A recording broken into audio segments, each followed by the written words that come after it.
இந்த நாளில் கர்த்தர் நம்மை பார்த்து பேசுவது, நீங்கள் யாக்கோபு அல்ல, நீங்கள் ஒரு இஸ்ரவேலன். ஹல்லேலூயா.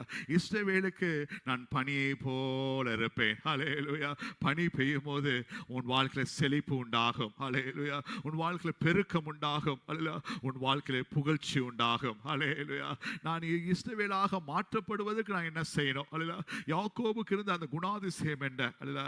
நமது ரட்சிப்பை எல்லாவற்றிலும் கனமுள்ளதாக எண்ண வேண்டும். ஹல்லேலூயா. இரண்டாவதாக, வாழ்க்கையில் எல்லா நேரங்களிலும் கர்த்தருக்கு கீழ்ப்படுகிற பிள்ளைகளாக இருக்க வேண்டும். ஹல்லேலூயா. மூன்றாவதாக, தினம்தோறும் பலிபீடங்களை கட்டிக்கொண்டே இருக்க வேண்டும். ஹல்லேலூயா. எல்லா நேரங்களிலும் நீடிய பொறுமையாக இருக்க வேண்டும். ஹல்லேலூயா. கடைசியாக, இயேசுவோடு செய்கிற பிரயாணத்தை எதுவும் தடுத்து நிறுத்த முடியாது. ஹல்லேலூயா. இவ்வாறாக செய்யும்போது, ஆண்டு பிள்ளை, இந்த வருஷத்துல இன்னும் ஒரு 5 மாதங்கள் இருக்கிறது. ஹல்லேலூயா.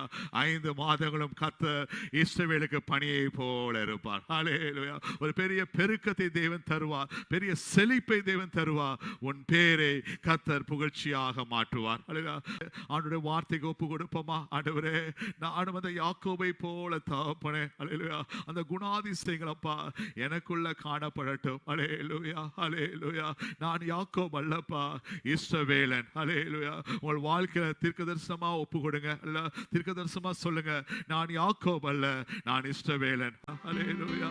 ஆண்டவரே, நம்மோடு கூட இருப்பேன். வாழ்க்கையில் என்ன கஷ்டங்கள் வந்தாலும் ஆண்டவரை விட்டு விலகவே இல்லைங்க. ஹல்லேலூயா. ஒரு விசை, ஹல்லேலூயா, 10 பிள்ளைங்க, ஹல்லேலூயா, யோசேப்பை விற்று போட்டுட்டு, ஹல்லேலூயா, 10 பிள்ளைங்க வந்து நிற்கிறாங்க. யாக்கோபு வயது சென்றவனாக இருக்கிறான். எதையும் தாங்க முடியாத ஒரு சூழ்நிலை. ஹல்லேலூயா. அப்போது 10 பிள்ளைங்க சொல்றாங்க, யோசேப்பை ஒரு மிருகம் கொண்டு போட்டது அப்பா, ஒரு மிருகம் கொண்டு போட்டது சொல்லும் போது அவன் அழுதான். அவன் புலம்பினான். ஹல்லேலூயா. இருந்தாலும் இயேசுவின் பிரயாணத்துல உறுதியாக இருந்தான். ஹல்லேலூயா. இயேசுவை விட்டோ பின்வாங்காதவனாக காணப்பட்டான். ஹல்லேலூயா. வாழ்க்கையில் எத்தனை போராட்டங்கள் வந்தாலும், எத்தனை கஷ்டங்கள் வந்தாலும், அப்பா, நான் உண்மை விட்டு பின்வாங்கவே மாட்டேன்ப்பா. ஹல்லேலூயா. பலிபீடங்களை கட்டிக்கொண்டே இருப்பேன் தகப்பனே. அவனை ரட்சிப்பை கனமுள்ளதாக எண்ணுவன் தகப்பனே. ஹல்லேலூயா. எப்போது உங்க சத்தத்துக்கு நான் கீழ்ப்படிந்து கொண்டே இருப்பேன் தகப்பனே. இப்பொழுது பனி பெய்கிறதாக இருக்கும். ஹல்லேலூயா. பனி பெய்கிறதாக இருக்கும்.